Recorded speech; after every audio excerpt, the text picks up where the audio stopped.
Hey everyone, it's Lena. Thank you for joining me today for Sketchbook Sunday, episode 16. Today I'm going to talk to you about how to draw hands.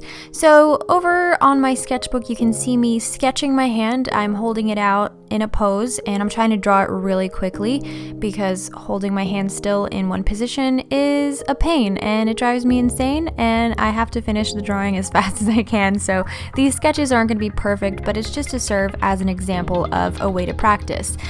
There's a lot of these guides where you have like these circles and lines, and that's try to help you understand the anatomy of a hand. Personally, that's never been helpful for me in art. I don't know why. It doesn't help because I really like to draw realistic shadows and focus on all those intricate shapes and details. And I think the best way to observe that is, from your own hand or having some sort of life reference. And the only way you're going to learn how to draw hands well is if you actually practice them hundreds and thousands of times. There's no shortcut method that's just going to magically give you the ability to draw hands. They are a challenge because there's so many lines, there's so many shadows and so many shapes, and it can be overwhelming at first, but the more you practice, the more your eye is going to be trained to see these different shapes and identify them, and you're going to be able to anchor your vision more accurately and judge the distance between those shapes and shadows. So it's really just about observation, and again, a really great way to do that is to draw your own hand and try to do this as many times as you can. This is how I learned how to draw hands, and they appear in my paintings a lot, and this is just what worked for me. I couldn't do them any other way. There's no line, draw a circle, draw another circle above it, and then a line that connects them, and then magically you have a hand.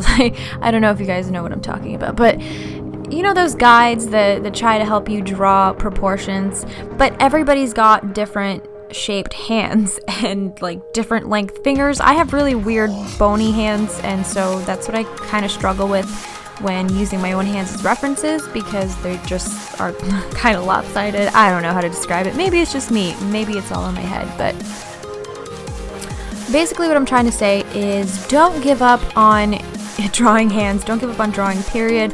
It really just takes a lot of practice. It's about making those connections in your mind. Your brain is going to wire itself with more practice, and you're going to be able to do it better and better and better. It's like any other skill, you just need tons of practice, and for some people it comes more naturally than others, and everybody's at a different level, so there's really no need to put yourself down if your first attempts are not what you want them to be. All that means is that you just know what you need to improve, and you just gotta keep on practicing regardless of how difficult it is, and you will draw hands and they will be great. So that's basically my little tip for practicing drawing hands. Just try to use your own hand as a reference in different poses and do that as many times as you can. Fill up an entire sketchbook with hands if you so desire. Through the end of it, your first result is going to look completely different from your final result after you've done it hundreds of times. I hope this has been a little bit helpful. Thank you so much for watching and observing my wonky hand sketches. Be sure to subscribe for more art videos. I'll see you in my next video. Bye guys!